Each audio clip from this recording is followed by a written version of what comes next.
Hi everyone, आपका फिर से स्वागत है जानदार जबरदस्त केमिस्ट्री में।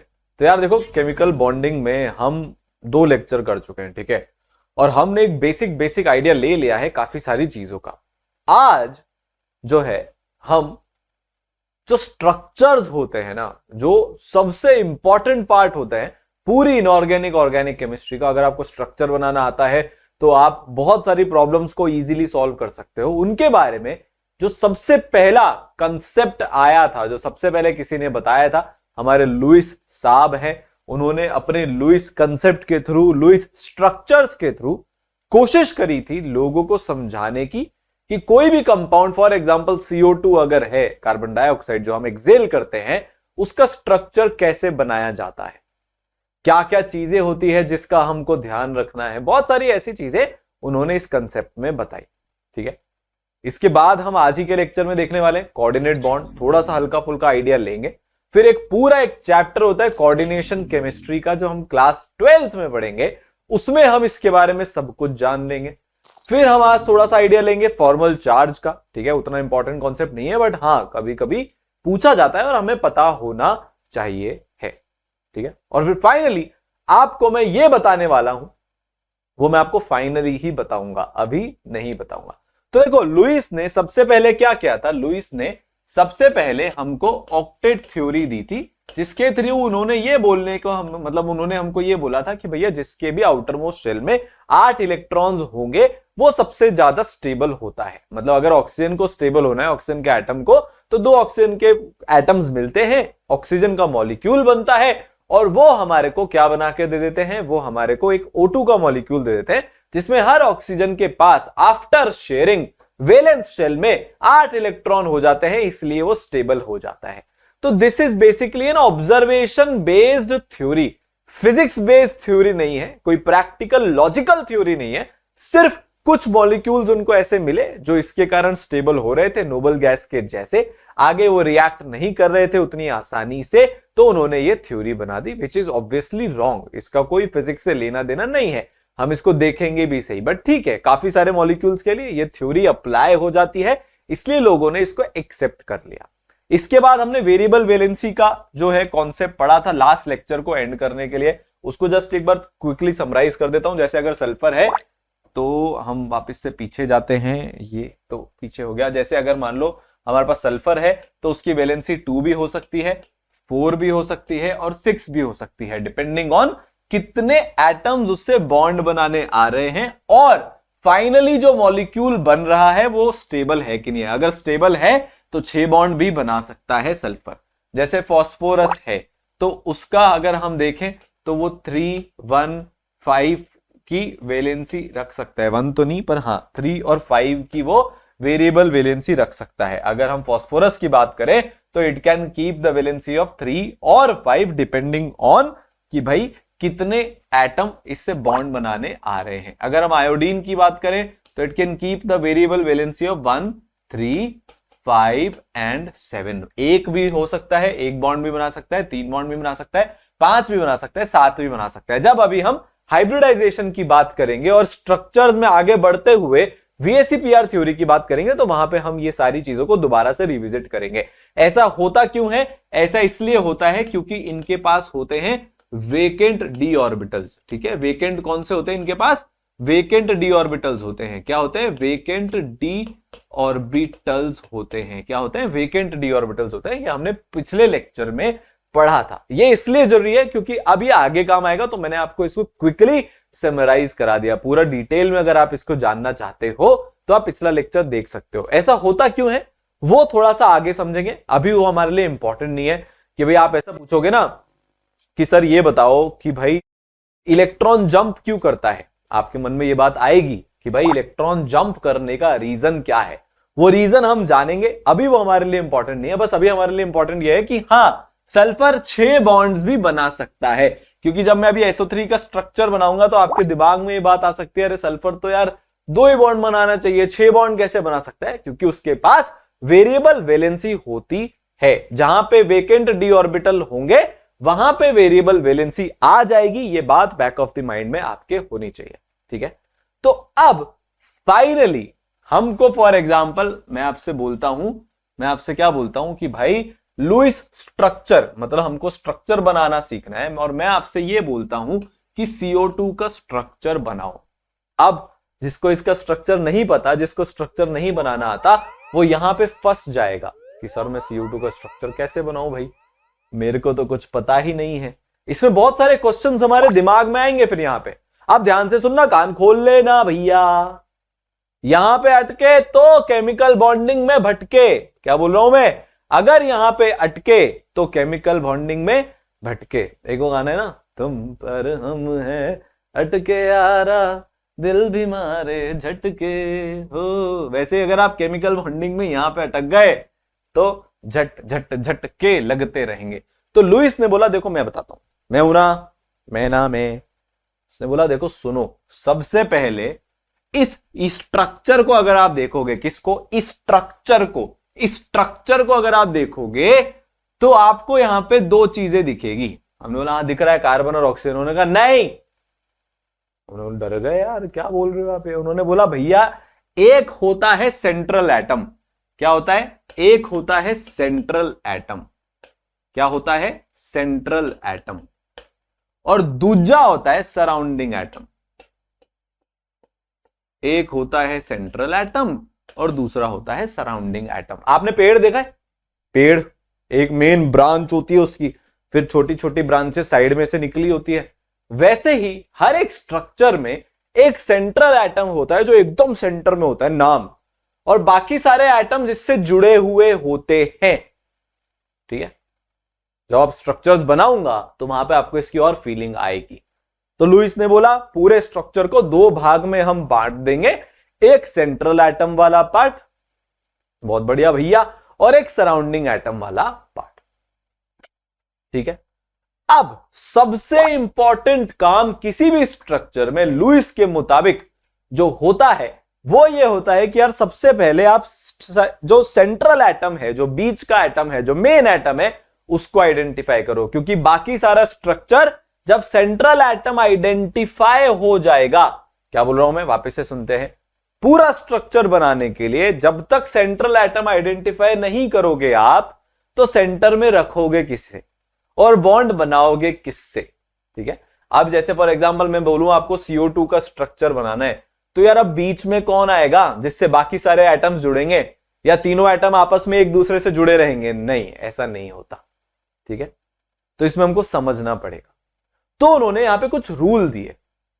ठीक है, उन्होंने बोला कि जो सबसे कम इलेक्ट्रोनेगेटिव एटम है, सर ये इलेक्ट्रोनेगेटिविटी क्या होता है यार? फिर पीरियोडिक टेबल अगर आपने नहीं पढ़ा है अभी तक तो पहले पीरियोडिक टेबल पढ़ लेना या उसके नोट्स रिवाइज कर लेना। ठीक है, इलेक्ट्रोनेगेटिविटी का एक बार छोटा सा रिकैप यहां पे आपको करा देता हूं। इलेक्ट्रोनेगेटिव एटम वो होता है जो एक कोवेलेंटली बॉन्डेड मॉलिक्यूल में जो शेयर्ड इलेक्ट्रॉन्स होते हैं उनको अपनी तरफ खींच के रखता है। तो ज्यादा इलेक्ट्रोनेगेटिव कौन होगा? बेसिकली जिसको इलेक्ट्रॉन से ज्यादा प्यार होगा। ज्यादा इलेक्ट्रोनेगेटिव कौन? जिसको इलेक्ट्रॉन से प्यार ज्यादा। जैसे फॉर एग्जांपल अगर मैं आपसे बोलूं ऑक्सीजन है और हाइड्रोजन है, तो ज्यादा इलेक्ट्रोनेगेटिव कौन? ऑक्सीजन ज्यादा इलेक्ट्रोनेगेटिव होता है क्योंकि इसका इलेक्ट्रॉन से प्यार ज्यादा होता है। थोड़ा थोड़ा हम इसको Z इफेक्टिव से भी रिलेट कर लेते हैं, जिसपे इफेक्टिव न्यूक्लियर चार्ज ज्यादा होता है। ऑब्वियस सी बात है, फिजिक्स बताती है जिसपे पॉजिटिव चार्ज ज्यादा होगा वो नेगेटिव को ज्यादा अट्रैक्ट करेगा। रटते हम कुछ नहीं है, हम सब कुछ समझ के चलते हैं, विजुलाइज करके चलते हैं। ठीक है, तो जो सबसे कम इलेक्ट्रोनेगेटिव होगा वो सेंट्रल एटम होता है जनरली। तो कार्बन और ऑक्सीजन में कम इलेक्ट्रोनेगेटिव कौन? बोले तो कौन कौन कौन? कार्बन। कौन? कार्बन। कौन? कार्बन। तो सेंट्रल एटम कौन हो जाएगा? कार्बन हो जाएगा। ठीक है, दूसरा तरीका पहचानने का, जो नंबर में कम है वो सेंट्रल एटम होता है। तो नंबर में कम कौन? कार्बन। तो सेंट्रल एटम कौन हो जाएगा? कार्बन। तो यहां पे हमने बहुत इजीली आइडेंटिफाई कर लिया इस मॉलिक्यूल में कि भाई सेंट्रल एटम कौन सा होगा। बड़ा इजीली इसमें आइडेंटिफाई हो गया क्योंकि यही लीस्ट इलेक्ट्रोनेगेटिव है, यही लेस इन नंबर है, तो हमारा सेंट्रल एटम हो जाएगा ये।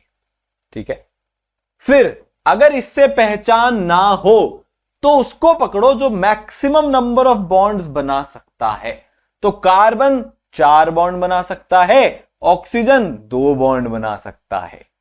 कार्बन अपना एक इलेक्ट्रॉन उचका लेता है क्योंकि इसका p ऑर्बिटल वेकेंट होता है, तो ये अपने एक इलेक्ट्रॉन उचका के 4 बॉन्ड बनाने के काबिल हो जाता है। ये देखा था हमने।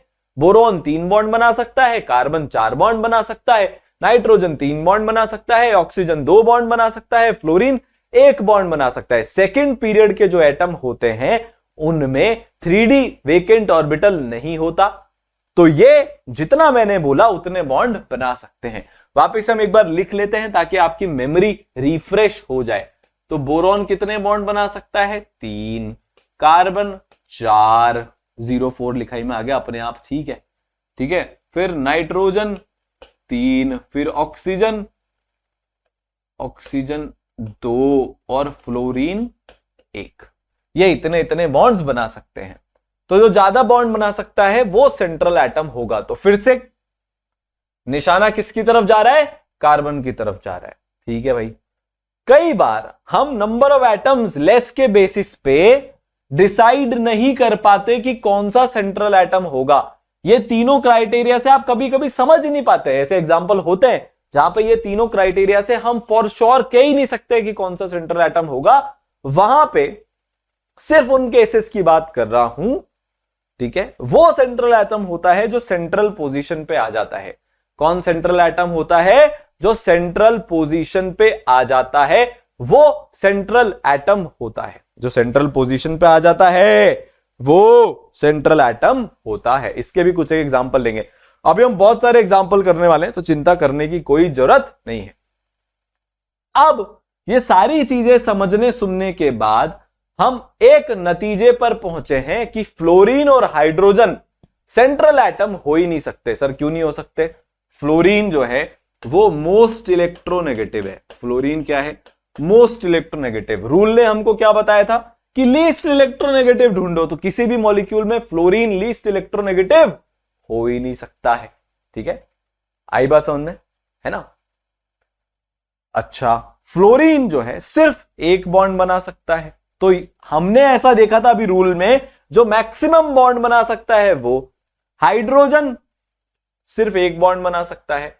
अच्छा, एक और बात, जैसे फॉर एग्जांपल HF है हमारे पास, हाइड्रोजन फ्लोराइड, तो जो 2 एटम से मिलकर बना हुआ मॉलिक्यूल होता है उसमें कोई भी सेंट्रल एटम नहीं होता। सेंट्रल एटम कब सेंस बनाता है? जब 2 से ज्यादा एटम हो किसी एक मॉलिक्यूल में। अगर हमारे पास सिर्फ 2 ही एटम है किसी मॉलिक्यूल में तो वो सेंट्रल एटम होगा। इसका कोई सेंस नहीं बनाता यार, 2 एटम में अब कौन सेंट्रल है कौन नहीं है, फालतू फर्जी की बातें हैं, है ना।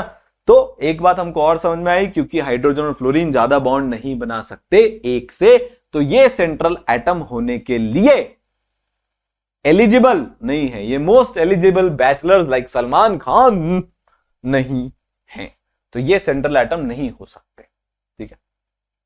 अब अपन एग्जांपल्स कर लेते हैं, ठीक है पापा। CH4, अब इसमें कौन सेंट्रल एटम होगा? सर लीस्ट इलेक्ट्रोनेगेटिव, दोनों की इलेक्ट्रोनेगेटिविटी बराबर है ऑलमोस्ट। कार्बन की कम होती है थोड़ी हाइड्रोजन से, बहुत बढ़िया, ठीक है। Less in number, carbon less in number है यहां पे। ज्यादा बॉन्ड जो बना सकता है, कार्बन ज्यादा बॉन्ड बना सकता है। तो सेंट्रल एटम कौन सा हो गया? सेंट्रल एटम हो गया कौन सा? CH4 में सेंट्रल एटम हो गया कार्बन। एक और एग्जांपल देख लेते हैं, OF2 जो नंबर में कम है, ऑक्सीजन। जो कम इलेक्ट्रोनेगेटिव है, ऑक्सीजन। जो ज्यादा बॉन्ड बना सकता है, ऑक्सीजन। तो सेंट्रल एटम कौन सा हो जाएगा? ऑक्सीजन। आई बात समझ में? हमने यही तो सीखा था यार, जिसकी इलेक्ट्रोनेगेटिविटी कम हो, जो ज्यादा नंबर ऑफ बॉन्ड बना सकता हो, और जो नंबर में भी कम हो। तो तीनों केस में ऑक्सीजन खरा उतरता है, तो ऑक्सीजन हो जाएगा सेंट्रल एटम। PCl3Br2, इसमें तो साफ साफ ही दिख रहा है। फॉस्फोरस की इलेक्ट्रोनेगेटिविटी कम, बॉन्ड बना सकता है ज्यादा, तो फॉस्फोरस कौन हो गया? सेंट्रल एटम हो गया। फील आ रही है आपको? पॉइंट बाय पॉइंट चलते जाओ, कम इलेक्ट्रोनेगेटिव को ढूंढ लो और कम इन नंबर को ढूंढ लो, आपका 90% केसेस में काम हो जाएगा। आगे दिमाग ही नहीं लगाना। जो कम इलेक्ट्रोनेगेटिव है और जो नंबर में कम है वो आपका शानदार तरीके से क्या हो जाएगा, वो आपका शानदार तरीके से सेंट्रल एटम हो जाएगा। अब ये वो वाला केस है जिसमें आप डिसाइड नहीं कर सकते ना तो नंबर के बेसिस पे, क्योंकि तीनों का एक एक एक नंबर है, तो यहां पे हम फंस जाते हैं। तो वो सारे मॉलिक्यूल्स जिसमें बिल्कुल देख के समझ में नहीं आ रहा, इलेक्ट्रोनेगेटिविटी के बेसिस पे भी यहां पे आप बोलोगे कि हां सर कार्बन सेंट्रल एटम है, उसकी इलेक्ट्रोनेगेटिविटी कम होती है, बट इसमें एक और मॉलिक्यूल बन सकता है SnC-। अब क्या करोगे, क्या कार्बन इलेक्ट्रोनेगेटिव कम है तो सेंट्रल एटम होगा क्या? नहीं। तो ये 3 वाले केस में जनरली आपको डिसाइड करना पड़ेगा, जहां पे लेस इन नंबर से क्लियर नहीं हो रहा। अब ये ध्यान से सुनना यार, ठीक है, जहां पे लेस इन नंबर, क्योंकि अगर आपसे इसका स्ट्रक्चर बनाने के लिए पूछ लिया तो सबसे पहले सेंट्रल एटम बनाना पड़ेगा, ठीक है। तो लेस इन नंबर, अगर आपसे सिर्फ लेस इन नंबर देखोगे तो ये क्लियर नहीं होगा। तो वो सारे केसेस में जहां पे कंफ्यूजन हो रहा है, ठीक है, इन सारे केसेस में आपको क्या करना पड़ेगा, जो सेंटर में दे रखा है उसी को सेंट्रल एटम मानना पड़ेगा, ठीक है, क्लियर है। तो ये एक एग्जांपल है जहां पे हम इस तरीके से सेंट्रल एटम निकालेंगे, है ना। CNS-, जैसा मैंने यहां पे बोला था, मतलब थोड़ा सा उल्टा लिख दिया उसको, बट CNS-, यहां पे नाइट्रोजन सेंट्रल एटम है। तो ये दोनों मॉलिक्यूल में अगर आप देखोगे तो लीस्ट इलेक्ट्रोनेगेटिव से जाने पर कार्बन ही आंसर आएगा, बट वो आंसर गलत हो जाएगा। तो ऐसे केसेस में जनरली ये 3 एटम्स के कॉम्बिनेशन से अलग अलग तरीके से हम मॉलिक्यूल बना सकते हैं। तो जब भी ऐसा 3 का कॉम्बिनेशन आए जहां पे एक एक एक ही एटम हो, तो अपने कान खड़े कर लेना और रूल 4 को याद कर लेना कि यार इतनी आसानी से नहीं बता सकते, जो बीच में दे रखा है वो ही होगा हमारा सेंट्रल एटम। देखो यहां पे हम बड़ी आसानी से बता सकते हैं, less in number, less in number, less in number, काम ही खत्म हो गया, बहुत सिंपल है ये। इस केस में थोड़ी सी टिपिकलनेस है, पर आपके लिए खुशी की बात क्या है, ऐसे मॉलिक्यूल्स बहुत कम होते हैं, मैक्सिमम यही सारे मॉलिक्यूल्स होते हैं। तो सेंट्रल एटम आइडेंटिफाई करना बड़ा इजी हो जाता है, ठीक है। सराउंडिंग एटम्स कौन से होते हैं, जो डायरेक्टली अटैच्ड होते हैं सेंट्रल एटम से। अब हम इसके एग्जांपल देख लेते हैं, कुछ एक स्ट्रक्चर्स बना लेते हैं। जैसे मेरे को CO2 बनाना है, तो मेरा सेंट्रल एटम क्या है, कार्बन। सराउंडिंग एटम फिर कौन से हो गए, ऑक्सीजन। तो बीच में पहले कार्बन को बना दिया, एक बाजू ऑक्सीजन, दूसरी बाजू ऑक्सीजन, लगा दिया इनको।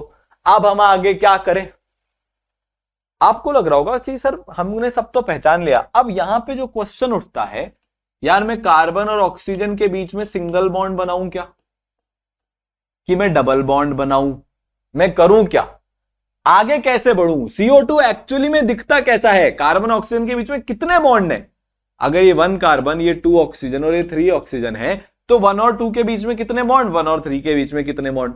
तो इसके लिए भी अब हमको आगे समझना पड़ेगा। तो सबसे पहले क्या करना है, सबसे पहला स्टेप होता है सेंट्रल एटम को आइडेंटिफाई करना। हमने यहां पे सेंट्रल एटम आइडेंटिफाई कर लिया, हमारे रूल लगा के, कर लिया कि नहीं कर लिया, सच्चाई से बताना, कर लिया। बीच में उसको छाप दिया, इधर बाजू उधर बाजू जो भी एटम थे बचे हुए वो हमने लगा दिए, ठीक है। अब आगे क्या करना है, सबसे पहले बिना दिमाग लगाए एक एक बॉन्ड तो बना दो। सबसे पहले बिना अपना दिमाग लगाए एक एक बॉन्ड बना दो। और हम बॉन्ड कैसे बनाते हैं, एक स्ट्रेट लाइन से बॉन्ड को रिप्रेजेंट करते हैं। तो हमने यहां पे क्या किया, सिंगल बॉन्ड बना दिए। हमने यहां पे क्या किया, सिंगल बॉन्ड बना दिए, बिना दिमाग लगाए, कुछ नहीं करना। बहुत सिंपल से स्टेप्स में ब्रेक डाउन कर लेते हैं। सबसे पहले जो लुईस ने रूल्स दिए थे उसके बेसिस पे सेंट्रल एटम को आइडेंटिफाई कर लो, कर लिया, उसको बीच में लिख दो, बाकी सबको आजू बाजू लिख दो, लिख दिया। अब जितने भी सेंट्रल एटम और सराउंडिंग एटम हैं, तो सेंट्रल एटम और सराउंडिंग एटम जितने भी हैं सबके बीच में एक एक सिंगल बॉन्ड बना दो। सर ऑक्सीजन और ऑक्सीजन के बीच में भी सिंगल बॉन्ड बना दें क्या, नहीं, सिंगल बॉन्ड सिर्फ सेंट्रल एटम और सराउंडिंग एटम के बीच में बनेगा। दो सराउंडिंग एटम्स के बीच में कोई बॉन्ड नहीं होता। यही तो बात है यार, सेंट्रल एटम से सब जुड़े हुए हैं। जैसे पेड़ का तना, पेड़ के तने से सारी ब्रांचेस निकली होती हैं, पर वो सारी ब्रांचेस एक दूसरे से कनेक्टेड नहीं होती ना, वो पेड़ के तने से कनेक्टेड होती हैं। सिमिलरली वो जो होता है ना, मेन जो ब्रांच होती है, ठीक है, similarly surrounding atom central atom से जुड़े हुए होते हैं, आपस में जुड़े हुए नहीं होते। अभी जो हम एग्जांपल्स ले रहे हैं उन केसेस में सेंट्रल एटम से सराउंडिंग एटम जुड़ा हुआ है, सराउंडिंग एटम आपस में नहीं जुड़े हुए। तो सिंगल बॉन्ड किस किस के बीच में बनाओगे? सेंट्रल एटम और सराउंडिंग एटम के बीच में सिंगल बॉन्ड आप बनाने वाले हो। ठीक है। रूल नंबर 4, अगर सराउंडिंग एटम का ऑक्टेट कंप्लीट नहीं है तो दिक्कत हो जाएगी। लुईस ने क्या बोला था? मॉलिक्यूल क्यों बनते हैं? मॉलिक्यूल बनते हैं, किस लिए बनते हैं मॉलिक्यूल? मॉलिक्यूल बनते हैं ऑक्टेट कंप्लीट करने के लिए। लुईस बाबा क्या बोल के गए? कि मॉलिक्यूल बनते हैं ऑक्टेट कंप्लीट करने के लिए। ठीक है। क्या यहां पे ऑक्सीजन का ऑक्टेट कंप्लीट है क्या? देखो, ऑक्सीजन के पास 2 तो लोन पेयर होते हैं, अभी आपको याद हो जाना चाहिए। ठीक है, 2 ऑक्सीजन के पास लोन पेयर है, बना देते हैं हम। ऑक्सीजन जब फ्री स्टेट में होता है तो उसके पास वैलेंस शेल में कितने इलेक्ट्रॉन्स होते हैं? जब वो फ्री स्टेट में है तो उसके पास वैलेंस शेल में कितने इलेक्ट्रॉन्स होते हैं? 6 इलेक्ट्रॉन्स होते हैं। कितने इलेक्ट्रॉन्स होते हैं? 6 इलेक्ट्रॉन्स होते हैं।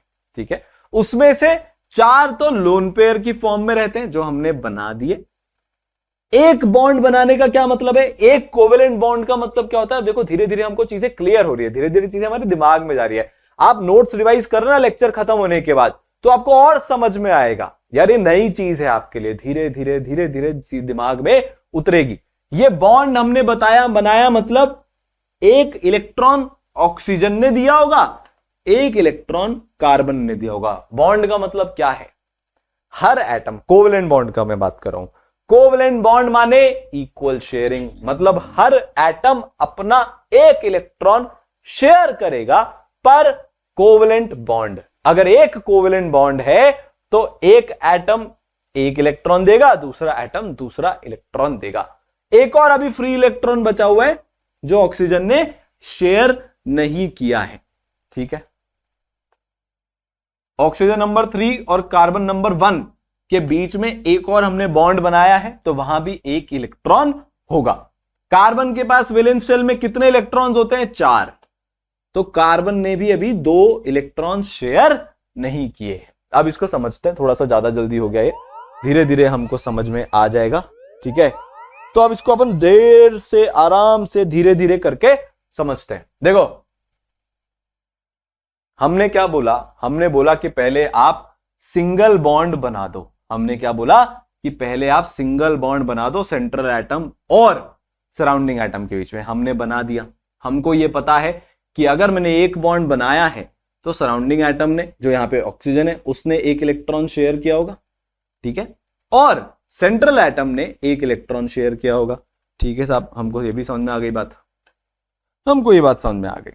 हमको क्या बोला जा रहा है कि आपको ऑक्टेट कंप्लीट करना है सराउंडिंग एटम्स का। हमको यहां पे क्या दिख रहा है? देखो, 1 इलेक्ट्रॉन, 2 इलेक्ट्रॉन, 3 इलेक्ट्रॉन, 4, 5, 6, ठीक है, और ये 7। यार जो एटम का, जो कार्बन का जो इलेक्ट्रॉन शेयर हो गया इस ऑक्सीजन के साथ, उसको हम इसमें भी गिनेंगे। एक बात बताओ, जब मैं 2 ऑक्सीजन का एटम बना रहा था, जब मैंने 2 ऑक्सीजन के एटम से यहां पे एक मॉलिक्यूल बनाया था, ये छोटे छोटे डॉट्स इलेक्ट्रॉन्स हैं, तो फिर कैसे ऑक्टेट कंप्लीट हो गया था? कुछ बच्चों को तो ये भी कंफ्यूजन होगा फॉर श्योर कि सर ऑक्टेट कैसे कंप्लीट हुआ। तो ये जो 4 इलेक्ट्रॉन्स टोटल मिला के शेयर हुए हैं, ऑक्सीजन 1, ऑक्सीजन 2, ऑक्सीजन 1 ने 2 इलेक्ट्रॉन दिए, ऑक्सीजन 2 ने 2 इलेक्ट्रॉन दिए। तो ये जो बीच के चारों इलेक्ट्रॉन्स है जो डॉटेड मैंने रेक्टेंगल में डाले हैं, ये दोनों में शेयर हो रहे हैं। मतलब जब मैं नेट इलेक्ट्रॉन्स की काउंटिंग करूंगा तो ये 4 इलेक्ट्रॉन दोनों में काउंट होंगे। जैसे अगर अपन मार्किंग करें, अगर अब अपन मार्किंग करें इलेक्ट्रॉन्स की ऑक्सीजन 1 के लिए, तो 1 इलेक्ट्रॉन, 2 इलेक्ट्रॉन, 3 इलेक्ट्रॉन, 4 इलेक्ट्रॉन, 5, 6, ये तो इसके खुद के हैं। जब कोई बॉन्ड नहीं था, जब ये अकेले एटम की तरह से घूम रहा था, तो ये 6 इलेक्ट्रॉन जिसके पास थे। ऑक्सीजन के पास वैलेंस शेल में कितने इलेक्ट्रॉन्स होते हैं? 1s2, 2s2, 2p4। Valence shell कौन सा है? शेल नंबर 2, तो 2s2, 2p4। तो कितने इलेक्ट्रॉन्स? 6 इलेक्ट्रॉन्स। 2 इसको किससे मिल गए? इससे मिल गए। तो ये 7 और ये 8। तो ऑक्टेट कंप्लीट हो गया। इसके लिए काउंट करोगे सेम काउंटिंग आ जाएगी, इसके भी 8 इलेक्ट्रॉन्स वैलेंस शेल में हो जाएंगे। अब हम यहां पे वही काउंटिंग कर रहे हैं। ये वाला कार्बन का इलेक्ट्रॉन तो फ्री है, ये वाला फ्री है, ये ऑक्सीजन का फ्री है, अभी ये किसी से बॉन्डिंग नहीं है। तो टोटल कितने इलेक्ट्रॉन्स हो गए? 7 इलेक्ट्रॉन हो गए। तो ऑक्सीजन को कितने इलेक्ट्रॉन और चाहिए अपना ऑक्टेट कंप्लीट करने के लिए? 1 इलेक्ट्रॉन और चाहिए। मतलब 1 इलेक्ट्रॉन अगर इसके पास आ जाएगा तो इसका ऑक्टेट कंप्लीट हो जाएगा। और वो कैसे होगा? अगर हम यहां पे एक और बॉन्ड बना दें, अगर हम यहां पे एक और बॉन्ड बना देंगे तो ये जो कार्बन का इलेक्ट्रॉन है ये भी अब इसके साथ शेयरिंग में आ जाएगा। तो टोटल इसके पास 8 इलेक्ट्रॉन हो जाएंगे। तो हमने यहां पे जो बात सीखी कि एक बॉन्ड बनाने पर एक एक्स्ट्रा इलेक्ट्रॉन आपके खाते में आ जाता है। हमने क्या सीखा? ये बैंक की तरह से एक बॉन्ड बनाया, ये 1 रुपया मेरे पास और आ गया। ऑक्सीजन के पास ऑलरेडी 6 रुपए थे, उसको 8 रुपए करने थे। एक बॉन्ड बनाने से 1 रुपए एक्स्ट्रा मिला तो 7 रुपए हो गए। अब मैं क्या करूंगा? अब मैं एक और बॉन्ड बना दूंगा तो मेरे पास टोटल कितने रुपए हो जाएंगे? मेरे पास टोटल 8 रुपए हो जाएंगे। कैसे? ये 1, ये 2, ये 3, ये 4, ये 5, ये 6। ये 6 तो मेरे खुद के हैं और 2 मैंने कार्बन से जुगाड़ लिए। तो टोटल मेरे पास कितने इलेक्ट्रॉन्स हो गए इस डॉटेड सर्कल, ये जो भी शेप बना है इसमें? टोटल मेरे पास 8 इलेक्ट्रॉन्स हो गए। ठीक है, बहुत बढ़िया। सेम अपन इस तरफ भी करेंगे। यार दूसरा ऑक्सीजन कोई सौतेला थोड़ी ना है, उसने थोड़ी ना अपना कुछ बिगाड़ा है। तो सेम हम इस तरफ भी काम करेंगे। ये 1, ये 2 और इसके पास खुद के 2 लोन पेयर्स। तो कार्बन के पास कितने इलेक्ट्रॉन्स हो गए? अब ये 4 इसके खुद के, 2 इसको मिल गए ऑक्सीजन नंबर 2 से और 2 इसको मिल गए ऑक्सीजन नंबर 3 से। तो कार्बन के पास नेट कितने इलेक्ट्रॉन्स? 8 इलेक्ट्रॉन्स। ऑक्सीजन 2 के पास नेट कितने इलेक्ट्रॉन्स? 8 इलेक्ट्रॉन्स। ऑक्सीजन 3 के पास नेट कितने इलेक्ट्रॉन? ये 2, ये 2 4, ये 2 6 और ये 2 8। 8 इलेक्ट्रॉन। तो ये एक ऐसा स्ट्रक्चर बन गया जहां पे सबके पास, सेंट्रल एटम और सराउंडिंग एटम, तीनों के पास कितने इलेक्ट्रॉन्स हो गए? 8-8 इलेक्ट्रॉन्स हो गए। और वो रूल यहां पे लिखा हुआ है, if octet of surrounding atom is not complete, then try to form a double or triple bond between the central and surrounding atom as required to complete the octet of surrounding atom. आपके सामने, ठीक है, clear हो गया? ऐसे कोई भी structure को बनाया जाता है। अब हम बहुत सारी प्रैक्टिस करने वाले हैं, कोई दिक्कत की बात नहीं है। ठीक है, तो एक बार रिपीट कर लें। सबसे पहले सेंट्रल एटम आइडेंटिफाई करो, जो हमने जस्ट थोड़ी देर पहले सीखा था, उसको बीच में बना दो, बाकी सबको साइड में बना दो। सबके बीच में सिंगल बॉन्ड बना दो, बना दिए। उसके बाद इलेक्ट्रॉन्स काउंट कर लो, कर लिए। एक एक इलेक्ट्रॉन कम पड़ रहा था, एक बॉन्ड मतलब एक एक्स्ट्रा इलेक्ट्रॉन, तो हमने एक एक बॉन्ड और बना दिया। क्लियर है? तो क्या बन गया? CO2। और CO2 आपकी खुशी के लिए बता देता हूं, एक्चुअली में ऐसा ही दिखता है। ठीक है, क्लियर है? आगे चले, बहुत सारी अपन प्रैक्टिस करने वाले हैं, आगे चलते हैं।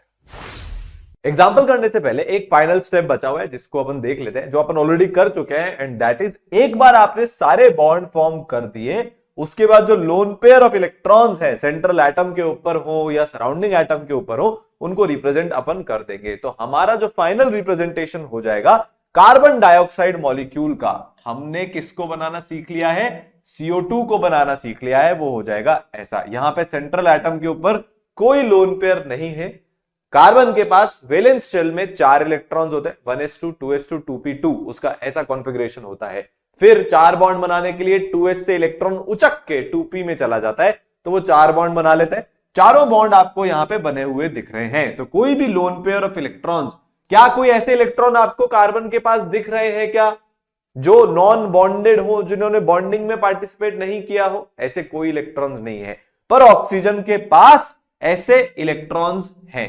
ठीक है, ऑक्सीजन का कॉन्फ़िगरेशन क्या होता है? ऑक्सीजन का अगर मैं कॉन्फ़िगरेशन लिखूं तो 1s2 2s2 और 2p4। तो अगर मैं इसका वैलेंस शेल बनाऊं तो ये एक लोन पेयर तो 2s के अंदर हो गया, ठीक है। ये इसका नॉन बॉन्डेड वाला पिक्चर है, अभी तक कोई बॉन्डिंग नहीं है, आइसोलेटेड एटम का मैं कॉन्फ़िगरेशन यहां पे बना रहा हूं, ठीक है। तो ये अपना इसका कॉन्फ़िगरेशन हो गया, ये ऑक्सीजन एटम का कॉन्फ़िगरेशन है, ऑक्सीजन एटम का ये कॉन्फ़िगरेशन है, सॉरी ऑक्सीजन एटम का ये कॉन्फ़िगरेशन है, ठीक है। तो एक लोन पेयर मेरा ये वाला हो गया और दूसरा लोन पेयर मेरा वो वाला हो गया। लोन पेयर कौन सा होता है? जो बॉन्डिंग में पार्टिसिपेट नहीं कर रहे और एक ऑर्बिटल के अंदर 2 इलेक्ट्रॉन्स है, उसको बोलते हैं लोन पेयर। तो हर ऑक्सीजन में कितने लोन पेयर हो गए? 2 लोन पेयर हो गए। तो 1 2 और 1 2 इसमें भी। तो हमने क्या सीख लिया? हमने यहां पे कार्बन डाइऑक्साइड को बनाना सीख लिया, ठीक है। आगे चले, चलो बहुत बढ़िया। तो यार आपने एक बहुत बड़ी चीज क्रैक कर ली है केमिकल बॉन्डिंग के अंदर, जो स्ट्रक्चर होता है वो हमने बनाना सीख लिया। एक बात हमको और ध्यान रखनी है कि मैक्सिमम नंबर ऑफ बॉन्ड जो कोई भी एक एटम बना सकता है वो उसके पीरियड पे डिपेंड करता है। जैसे फॉर एग्जांपल अगर कोई सेकंड पीरियड का एलिमेंट है, जैसे फॉर एग्जांपल अगर कार्बन है, तो वो क्या कर सकता है कि भाई वो जो अगर वो सेकंड पीरियड को बिलोंग करता है तो उसके पास मैक्सिमम से मैक्सिमम आउटर मोस्ट शेल में शेयरिंग के बाद 8 इलेक्ट्रॉन हो सकते हैं। ये हमने एटॉमिक स्ट्रक्चर में सीखा था, हमने ये सीखा था कि यार मैक्सिमम नंबर ऑफ इलेक्ट्रॉन्स जो सेकंड पीरियड के एलिमेंट अकोमोडेट कर सकते हैं दैट इज 8 इलेक्ट्रॉन से ज्यादा नहीं आ सकते। तो जो मैक्सिमम नंबर ऑफ बॉन्ड कोई भी सेंट्रल एटम बना सकता है वो किस पे डिपेंड करेगा कि वो कौन से पीरियड का है। जैसे कार्बन मैक्सिमम 4 ही बॉन्ड बना सकता है, फ्लोरीन मैक्सिमम 1 ही बॉन्ड बना सकता है, पर वहीं पे अगर हम आयोडीन को देखें तो आयोडीन 7 बॉन्ड बना सकता है। ये दोनों सेम ग्रुप के हैं, इसको हमको ध्यान रखना पड़ेगा। फ्लोरीन और आयोडीन सेम ग्रुप के हैं, पर फ्लोरीन क्योंकि सेकंड पीरियड का है और उसके पास मैक्सिमम 8 ही इलेक्ट्रॉन हो सकते हैं, इसलिए फ्लोरीन सिर्फ 1 बॉन्ड बना सकता है। तो अगर कोई भी सेकंड पीरियड वाला है, क्योंकि उसके पास कोई वेकेंट 3d ऑर्बिटल या वेकेंट d शेल नहीं है, तो वो 8 इलेक्ट्रॉन से ज्यादा अकोमोडेट नहीं कर सकते। तो सेकंड पीरियड वाले कितने नंबर ऑफ बॉन्ड्स बना सकते हैं? मैक्सिमम उतने ही बना सकते हैं कि टोटल 8 इलेक्ट्रॉन हो जाए, 8 इलेक्ट्रॉन से ज्यादा वो नहीं रख सकते, ठीक है। तो अब अपन एग्जांपल कर लेते हैं। अगर आप थर्ड पीरियड या उसके नीचे के हो तो आपके पास वेकेंट डी ऑर्बिटल है, तो आप जो है ज्यादा बॉन्ड्स भी बना सकते हो। अभी हम एग्जांपल में देख लेंगे। तो सबसे पहले N2 का एग्जांपल है। मैंने आपको क्यों बोला था कि अगर सिर्फ 2 एटम हो तो सेंट्रल एटम कोई भी नहीं होता, दोनों सेंट्रल एटम होते हैं। तो हमको करना क्या है? हम दोनों नाइट्रोजन को, देखो अब स्ट्रक्चर बनाना सीखना बहुत इंपॉर्टेंट है। आपको क्या करना है? दोनों नाइट्रोजन को आजू बाजू लगाना है। हमने क्या किया? दोनों नाइट्रोजन को आजू बाजू लगाना है। नाइट्रोजन का कॉन्फ़िगरेशन अगर हम लिखें तो 1s2 2s2 2p3। तो इसके पास एक लोन पेयर है, ये जो 2s2 वाला है ये एक लोन पेयर है। इसका अगर मैं वैलेंस शेल का ऑर्बिटल डायग्राम बनाऊं, सिर्फ वैलेंस शेल का ऑर्बिटल डायग्राम बना रहा हूं, ये मेरा 2s है, ये मेरा 2p है, तो वो बनेगा कुछ ऐसा, ठीक है। तो ये 3 इलेक्ट्रॉन्स यहां पे अनपेयर्ड है और ये मेरा लोन पेयर है। तो मैं लोन पेयर तो मार्क कर देता हूं, ठीक है। मैं दोनों नाइट्रोजन पे लोन पेयर तो मार्क कर देता हूं। हमने क्या सीखा था? सबसे पहले सिंगल बॉन्ड बना दो। तो हमने सबसे पहले एक सिंगल बॉन्ड यहां पे बना दिया। अब हम इलेक्ट्रॉन्स काउंट कर लेते हैं कितने हुए। लुईस के अकॉर्डिंग सबके में आपको 8 इलेक्ट्रॉन करने हैं, ठीक है। तो हम इलेक्ट्रॉन्स काउंट कर लेते हैं कितने हुए। सराउंडिंग एटम यहां पे कोई भी नहीं है तो कोई दिक्कत की बात नहीं है। हमको अभी इलेक्ट्रॉन्स काउंट करने हैं कि भाई नाइट्रोजन, दोनों नाइट्रोजन के पास 8 इलेक्ट्रॉन्स हो जाए। तो भाई 1 इलेक्ट्रॉन यहां पे, तो अब देखो एक बॉन्ड से 1 इलेक्ट्रॉन और आता है। हर नाइट्रोजन को कितने इलेक्ट्रॉन चाहिए 8 इलेक्ट्रॉन करने के लिए? इन दोनों नाइट्रोजन को 3 इलेक्ट्रॉन चाहिए। दोनों नाइट्रोजन को कितने इलेक्ट्रॉन चाहिए? 3 और इलेक्ट्रॉन चाहिए। 5 खुद के पास है, 2 और 3 5। एक बॉन्ड बना तो इस नाइट्रोजन का 1 इलेक्ट्रॉन शेयर हो गया, टोटल कितने हो गए? 6। एक और बॉन्ड बना, एक और इलेक्ट्रॉन शेयर हो गया। हर बॉन्ड बनाने पर एक एक्स्ट्रा इलेक्ट्रॉन मेरे पास आता है शेयरिंग के थ्रू, तो कितने हो गए? 7। एक और बॉन्ड बना तो टोटल कितने हो गए? 8। इसलिए नाइट्रोजन मॉलिक्यूल N2 में कितने बॉन्ड होते हैं? दोनों नाइट्रोजन के बीच में 3 बॉन्ड होते हैं। हमने कैसे पता चलाया? बड़ा सिंपल सा काम है। लुईस ने बोला था 8 इलेक्ट्रॉन कर दो, सेकंड पीरियड वाले जितने भी एलिमेंट्स हैं उन सबको 8 इलेक्ट्रॉन चाहिए होते हैं उनके वैलेंस शेल में, आप 8 इलेक्ट्रॉन कैसे भी करके लेके आओ। तो 3 कोवेलेंट बॉन्ड, जिसको ट्रिपल बॉन्ड भी बोला जाता है, इसको क्या बोला जाता है, इसको ट्रिपल बॉन्ड बोला जाता है, वो यहां पे नाइट्रोजन और नाइट्रोजन के बीच में बन रहे हैं। तो हमने स्ट्रक्चर कैसे बनाया, हमने दोनों नाइट्रोजन को लिखा आजू बाजू, फिर सिंपल सा हमने एक बॉन्ड बनाया, हमने देखा नहीं यार एक बॉन्ड बनाने से ऑक्टेट कंप्लीट नहीं हो रहा, एक और बॉन्ड बनाया तो हमने देखा फिर भी नहीं हो रहा है, एक इलेक्ट्रॉन की कमी पड़ रही है, फिर एक और बॉन्ड बनाया, तो जैसे ही मैंने 3 बॉन्ड बना दिए दोनों का ऑक्टेट कंप्लीट हो चुका है। देखो ये बॉन्ड पे भी एक इलेक्ट्रॉन है, दोनों ने जो शेयर किया है।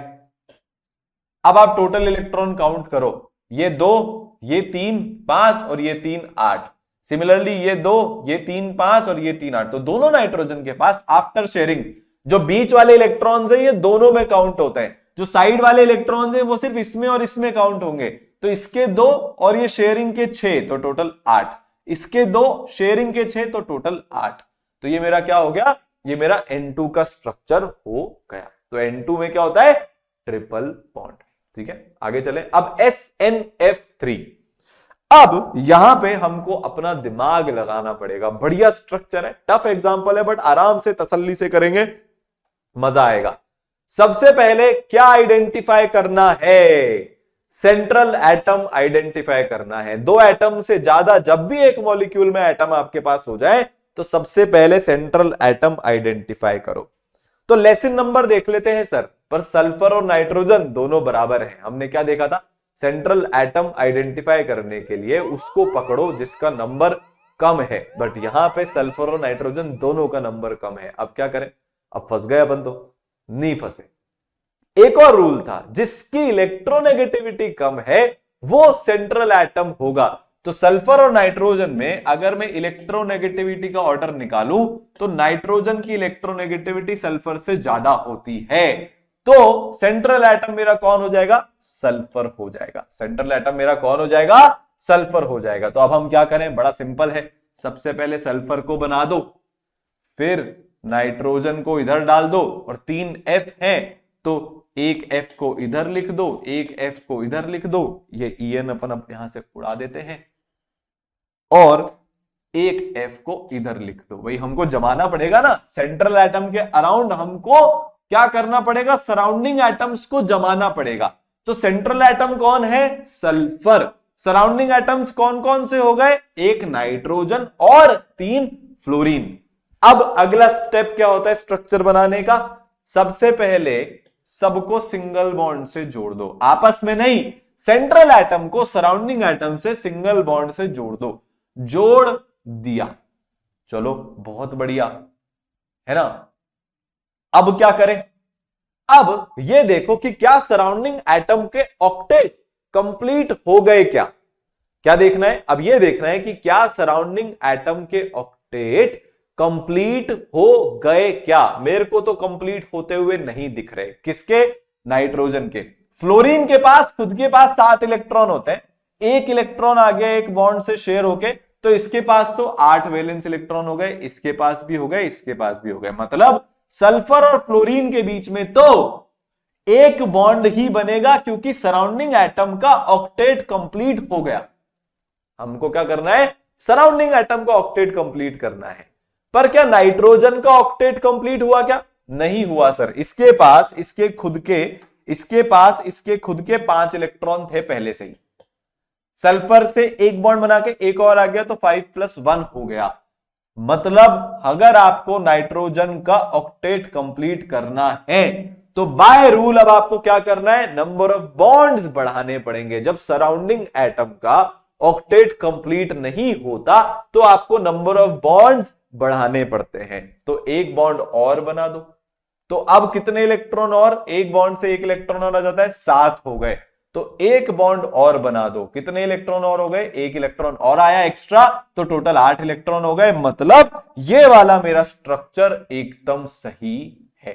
क्यों, क्योंकि मैंने सराउंडिंग एटम के क्या कंप्लीट कर दिया, ऑक्टेट कंप्लीट कर दिया सबका, फ्लोरीन का भी हो गया अपना और नाइट्रोजन का भी हो गया, तीनों फ्लोरीन का ऑक्टेट भी कंप्लीट है और नाइट्रोजन का ऑक्टेट भी कंप्लीट है।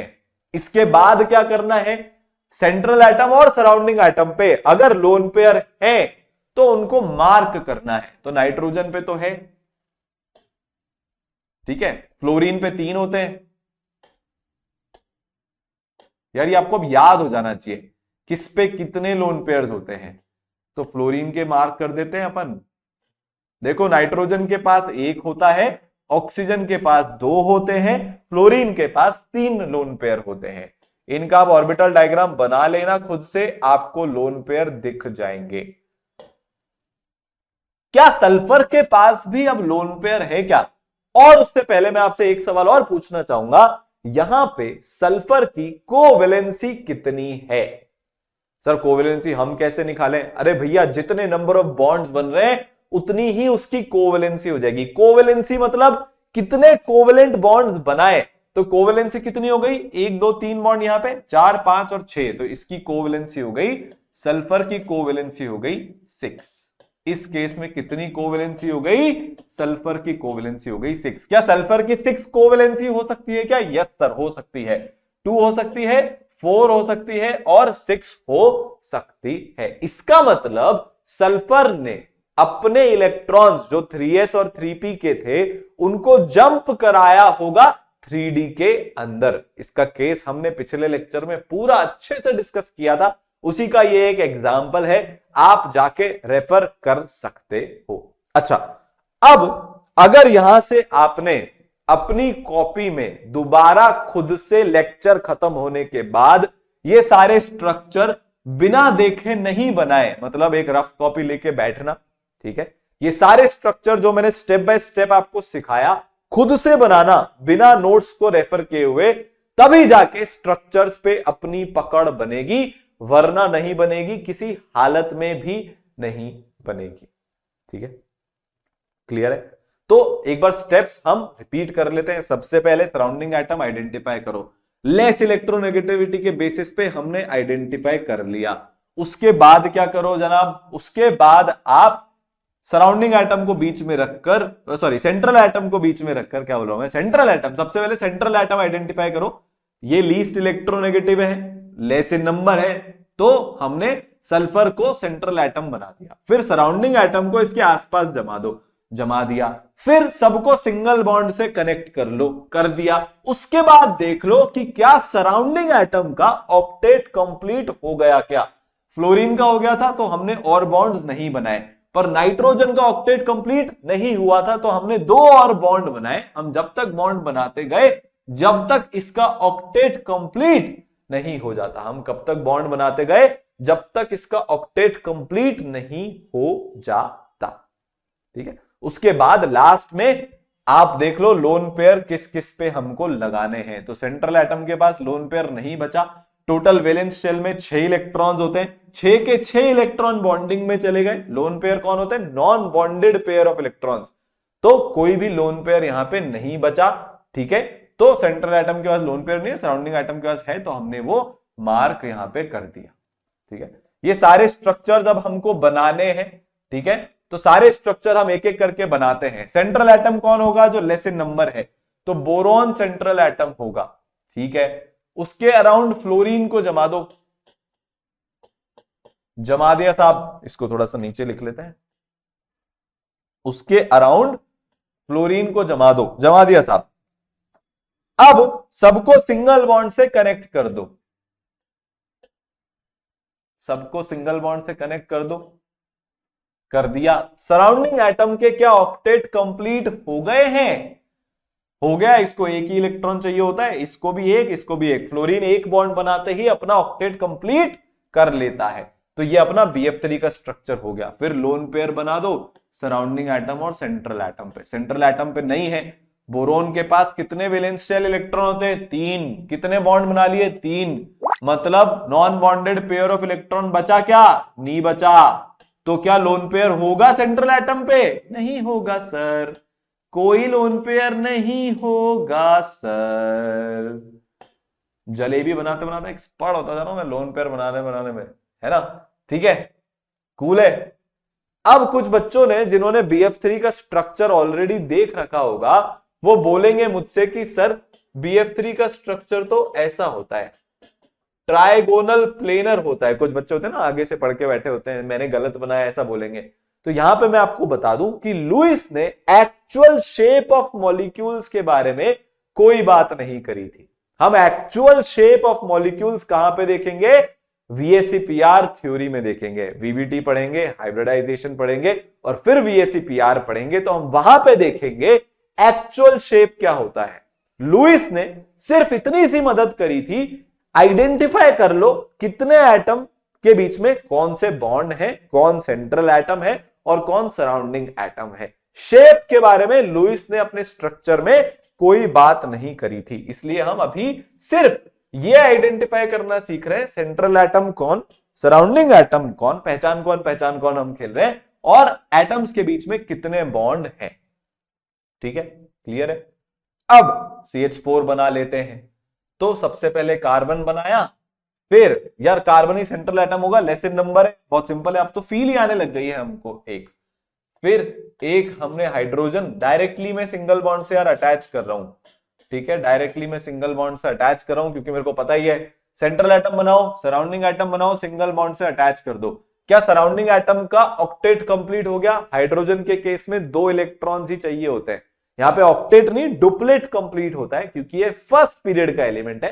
फर्स्ट पीरियड में मैक्सिमम 2 इलेक्ट्रॉन्स आ सकते हैं। तो हीलियम और हाइड्रोजन अपने आउटर मोस्ट शेल में सिर्फ 2 इलेक्ट्रॉन्स को अकोमोडेट कर सकते हैं। तो हाइड्रोजन भी खुश, कार्बन भी खुश। क्या हाइड्रोजन के पास लोन पेयर है? नहीं है, एक तो इलेक्ट्रॉन होता है, उसकी भी आपने बॉन्डिंग करा दी, तो लोन पेयर कहां से आएगा? कार्बन के पास वैलेंस शेल में कितने इलेक्ट्रॉन होते हैं? 4। क्या चारों ने बॉन्ड बना लिए? बना लिए। तो क्या लोन पेयर बचा? नहीं बचा। तो कार्बन के पास भी लोन पेयर नहीं बचा। इन जनरल आपको बता रहा हूं, वैसे नाइट्रोजन के पास एक होता है, ऑक्सीजन 2 लोन पेयर रखता है, फ्लोरीन 3 लोन पेयर रखते हैं, कार्बन वगैरह में, बोरोन वगैरह में लोन पेयर नहीं होते जनरली। ठीक है, तो आप इन पे लोन पेयर नहीं मार्क करेंगे तो चलेगा, पर फिर भी एक बार क्रॉस वेरीफाई जरूर कर लेना, कुछ कुछ स्ट्रक्चर स्पेशल स्ट्रक्चर्स होते हैं। ठीक है, SF6 तो सल्फर लेस इन नंबर है, ऑब्वियस सी बात है। तो मैंने सेंट्रल एटम बनाया, उसके अराउंड मैं फ्लोरीन को जमा दूंगा।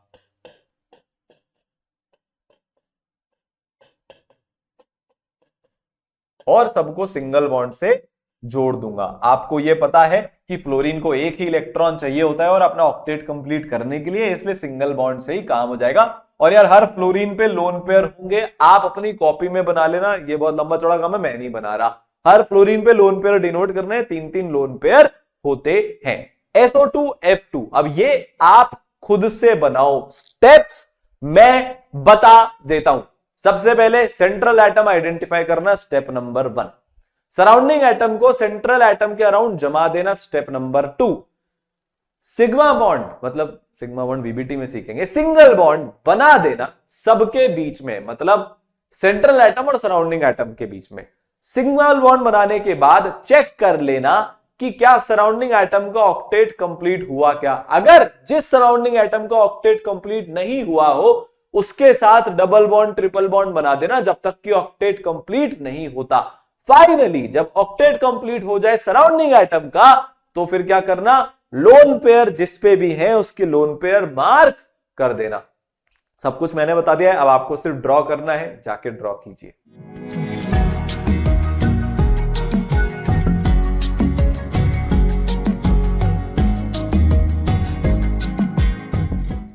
हो गया होगा सबका, बड़ा इजी है। अब अपन चैंपियंस हो चुके हैं स्ट्रक्चर बनाने के मामले में। सल्फर सेंट्रल एटम है, less in number, least electronegative, हर तरीके से सल्फर सेंट्रल एटम है। ऑक्सीजन ऑक्सीजन, फ्लोरीन फ्लोरीन, ये सराउंडिंग एटम है, हमने इनको जमा दिया। अब ग्रीन कलर ले लेते हैं। सबसे पहले single bond, single single bond, single bond, single bond से हमने जोड़ दिया। सिंगल बॉन्ड से फ्लोरीन का काम हो जाता है, फ्लोरीन तो डन है। क्या ऑक्सीजन का काम होता है क्या सिंगल बॉन्ड से? नहीं होता। क्यों? क्योंकि अभी इसके पास खुद के 6 इलेक्ट्रॉन है, एक बॉन्ड बनाने से एक और शेयरिंग में मिल गया 7। एक और इलेक्ट्रॉन लाना है, तो एक और इलेक्ट्रॉन लाना है तो एक बॉन्ड बना देते हैं। ये बन गया बॉन्ड और ये बन गया बॉन्ड। तो ये हमारा स्ट्रक्चर हो गया SO2F2 का। लोन पेयर ऑक्सीजन पे 2, फ्लोरीन पे आप बना लेना, 3 है क्योंकि। ठीक है, मैं ही बना देता हूं यार, फिर बोलोगे सर कितना आलस करोगे सर। कोई बात नहीं, मैं बना रहे। ये आपका SO2F2 ऐसा दिखता है। ठीक है, क्लियर हो गया, बड़ा सिंपल है। अब डर खत्म है हमारा, ये सारे स्ट्रक्चर्स आपको बनाने हैं। ठीक है, खुद से पॉज लो, सारे बनाओ। मैं फाइनली सारे इधर ड्रॉ कर रहा हूं, आप क्रॉस वेरीफाई कर लेना। अब सबको उतना डिटेल में नहीं समझाऊंगा, अब हमको आ गया है, ये सिर्फ हमारे एडिशनल बेनिफिट के लिए है। तो central atom sulphur, surrounding atom oxygen oxygen oxygen, single bond single bond single bond, oxygen का काम नहीं हुआ तो double bond double bond double bond, काम हो गया। फिर यहां पे मार्क कर दिए लोन पेयर। सल्फर के पास लोन पेयर नहीं बचा, क्यों? टोटल 6 वैलेंस शेल इलेक्ट्रॉन है, 6 बॉन्ड बन गए तो नॉन बॉन्डिंग इलेक्ट्रॉन्स नहीं बचे, तो लोन पेयर ऑब्वियसली नहीं बचेंगे। ये मेरा स्ट्रक्चर हो गया SO3 का। ठीक है, यहां पे कोवैलेंसी कितनी हो गई सल्फर की? 6 के बराबर हो गई। सल्फर हाइड्रोजन हाइड्रोजन, ठीक है, क्लियर हुआ?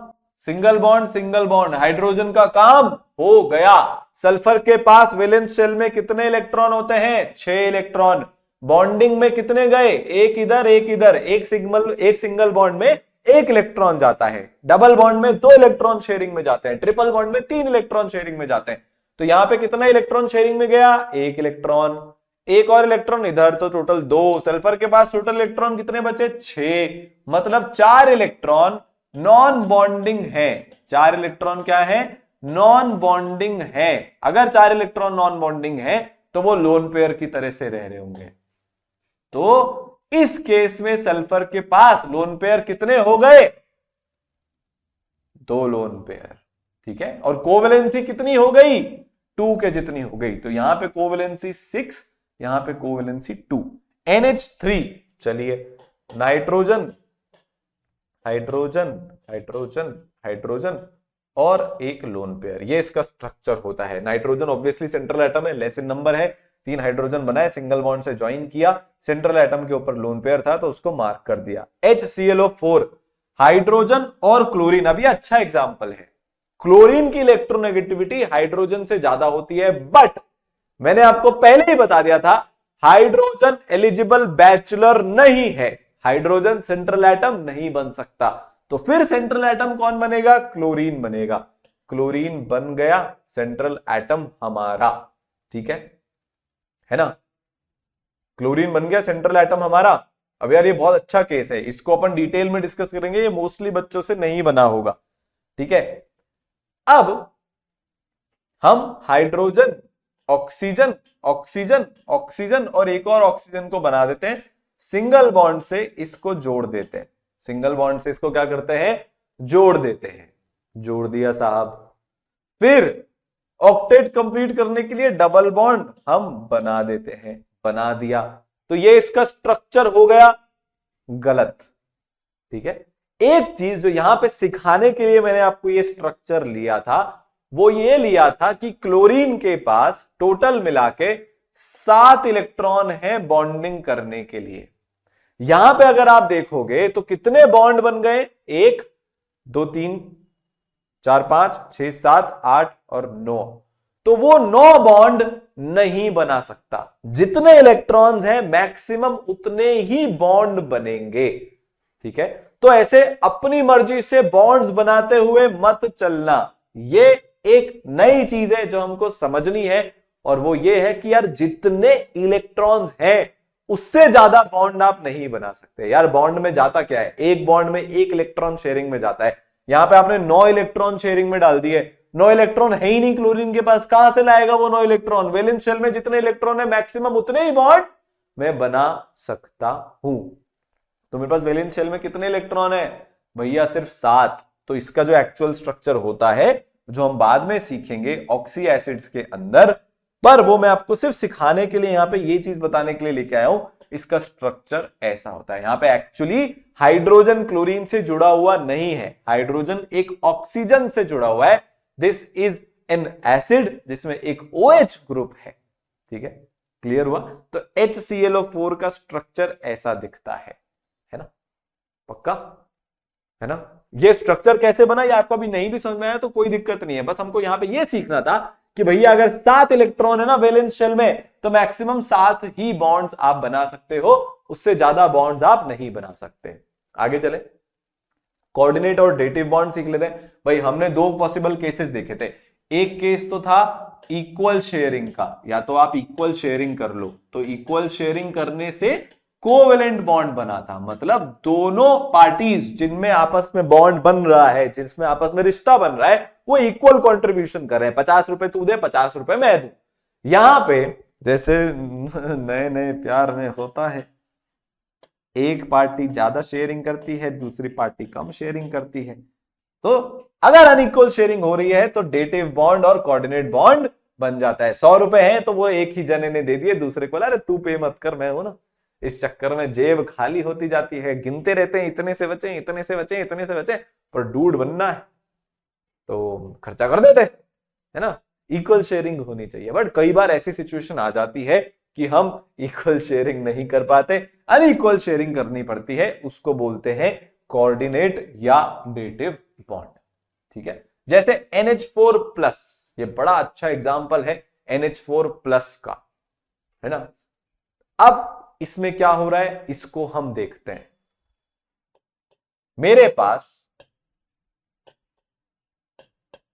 ये एक मॉलिक्यूल है NH3, इसके पास चलता फिरता एक H+ आया। H+ मतलब इस गरीब के पास कोई इलेक्ट्रॉन नहीं है, ये चाहता है कि इसके पास 2 इलेक्ट्रॉन हो ताकि ये स्टेबल हो जाए। ये नाइट्रोजन के पास देखता है कि यार दोनों इलेक्ट्रॉन है इसके पास, 2 इलेक्ट्रॉन ये फ्री लेकर घूम रहा है, मेरे पास एक भी इलेक्ट्रॉन नहीं है, ये तो बहुत नाइंसाफी है ना यार। देने वाला जब भी देता देता चप्पड़ फाड़ के, इसको तो बहुत ज्यादा दे दिया और उसको कुछ नहीं दिया।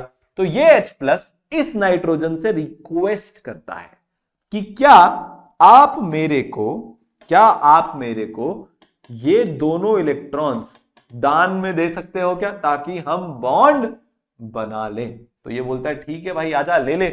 तो एक नया स्ट्रक्चर बन जाता है जिसको हम इस तरह से रिप्रेजेंट करते हैं, एक एरो लगाते हैं नाइट्रोजन से H की तरफ, ठीक है।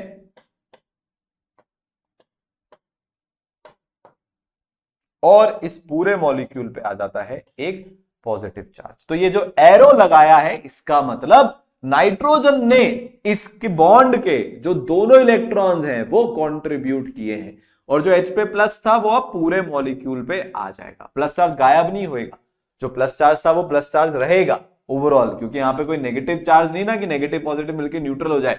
जो प्लस चार्ज था वो प्लस चार्ज यहां पे रहेगा, बस यहां पे एक कोऑर्डिनेट बॉन्ड बन गया, अनइक्वल शेयरिंग हो गई। इस पर्टिकुलर बॉन्ड में जो 2 इलेक्ट्रॉन्स हैं, जो एक सिंगल बॉन्ड में कितने इलेक्ट्रॉन होते हैं, 2 इलेक्ट्रॉन होते हैं, तो इस सिंगल बॉन्ड के जो दोनों इलेक्ट्रॉन्स हैं वो किसने कंट्रीब्यूट किए हैं, नाइट्रोजन ने कंट्रीब्यूट किए हैं। तो कौन सा बॉन्ड बन गया, डेटिव बॉन्ड बन गया, कोऑर्डिनेट बॉन्ड बन गया। तो एक क्वेश्चन बड़ा सिंपल सा है, वो स्पीशीज जिसमें कोऑर्डिनेट बॉन्ड है इन फॉलोइंग ऑप्शंस में से वो क्या है, तो इसका आंसर हो जाएगा NO3- में है और BF4- में है, बट इसको हम डिटेल में बाद में पढ़ेंगे। ऐसे क्वेश्चंस इस पे बनते हैं, अभी हम कोऑर्डिनेट और डेटिव बॉन्ड के बारे में सिर्फ इतनी सी ही बात करेंगे, बहुत डेप्थ में आगे जाके बात करेंगे। अभी से एक छोटी सी झलक आपको दी ताकि इनकम्प्लीटनेस ना लगे। जैसे इसमें नाइट्रोजन अपने दोनों इलेक्ट्रॉन ऑक्सीजन को डोनेट कर देता है, तो क्या बन गया, कोऑर्डिनेट या डेटिव बॉन्ड बन गया।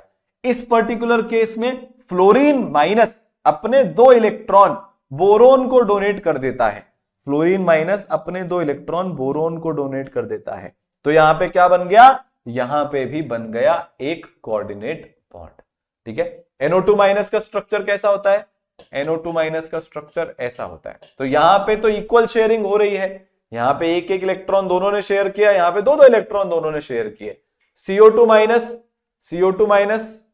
ये क्या है, CO2-, यहां पे कुछ गड़बड़ है, दिस इज बेसिकली CO3-, ठीक है। तो CO3-, कैसा होता है, CO3-, ऐसा होता है। तो ये CO3-, का स्ट्रक्चर हो गया। ठीक है, आयन के स्ट्रक्चर पे हम बाद में बात करेंगे, अभी हम न्यूट्रल स्पीशीज का स्ट्रक्चर सीख के आए। जैसे क्वेश्चन आपको कैसे क्वेश्चन इस पे बनते हैं वो मैं आपको बता रहा था, ठीक है। तो CO3-2 का स्ट्रक्चर ऐसा होता है, बाद में सीख लेंगे, कोई दिक्कत नहीं है, ठीक है। चले आगे, आई गया लुईस स्ट्रक्चर फॉर आयंस, ठीक है ना, कि भाई आयंस का लुईस स्ट्रक्चर कैसे बनाते हैं, अब ये हम देखते हैं। अब आयंस का स्ट्रक्चर एक बार एक्सप्लोर कर लेते हैं। भाई आयंस कौन होते हैं, जिन पे या तो पॉजिटिव चार्ज होता है या एक नेगेटिव चार्ज होता है। मोस्टली जनरली अभी हम ज्यादातर नेगेटिवली चार्ज स्पीशीज के साथ डील करने वाले स्ट्रक्चर मेकिंग में। तो जितने भी एलिमेंट्स हैं हेलोजन्स के अलावा, हेलोजन पे क्या होता है, जैसे फॉर एग्जांपल Cl-, अगर मैंने इस पे एक नेगेटिव चार्ज दे दिया तो इसका ऑक्टेट कंप्लीट हो जाता है। तो सारे एलिमेंट्स हेलोजन के अलावा जिनका ऑक्टेट कंप्लीट हो जाता है यूनी नेगेटिव, मतलब एक सिंगल -1 के चार्ज से, चार्ज को इस तरह से डिस्ट्रीब्यूट करना है कि किसी का भी ऑक्टेट सराउंडिंग एटम का कंप्लीट ना हो उस पर्टिकुलर चार्ज से। जैसे अभी एक एग्जांपल करेंगे CO3-2-, उस केस में मैं आपको इसको समझाऊंगा कि प्रॉब्लम क्या हो जाएगी अगर हमने ऐसा कर दिया कि चार्ज कुछ इस तरह से डिस्ट्रीब्यूट हो गया कि सराउंडिंग एटम का जो है ऑक्टेट कंप्लीट हो गया। जैसे फॉर एग्जांपल अगर मैंने लिख दिया O2-, तो इसका अब ऑक्टेट कंप्लीट है।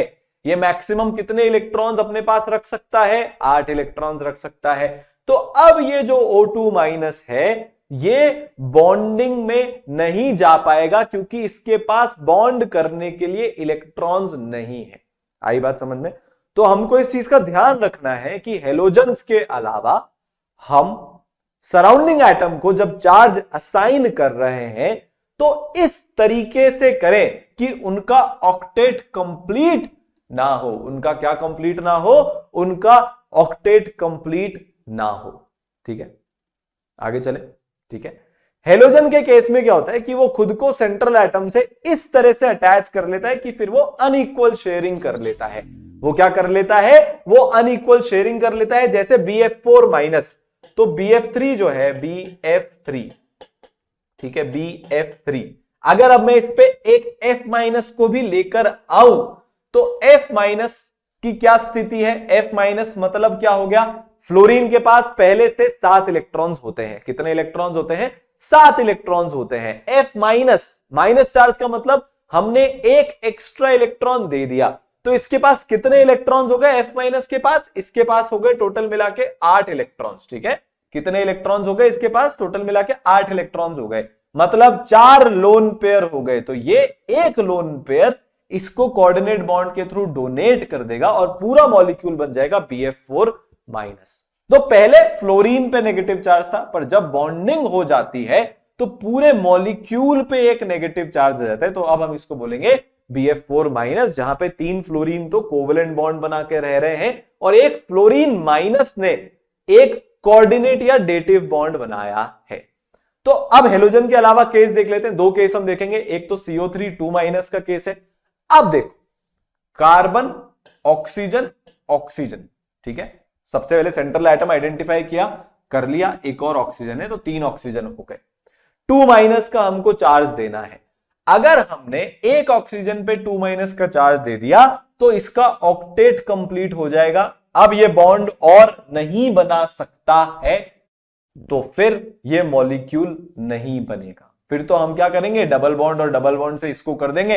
ये कार्बन का भी ऑक्टेट कंप्लीट हो गया, अब कार्बन इससे और इलेक्ट्रॉन नहीं ले सकता, तो हमको इसका भी ऑक्टेट कंप्लीट करना है, इसका भी ऑक्टेट कंप्लीट करना है, इसका भी ऑक्टेट कंप्लीट करना है। सारे सराउंडिंग एटम्स का ऑक्टेट कंप्लीट होना चाहिए। अच्छा, एक केस और, अब कुछ बच्चे कंफ्यूज होंगे। BF3 के केस में बोरोन का ऑक्टेट कंप्लीट नहीं होता। हमको सराउंडिंग एटम के ऑक्टेट कंप्लीट करने हैं।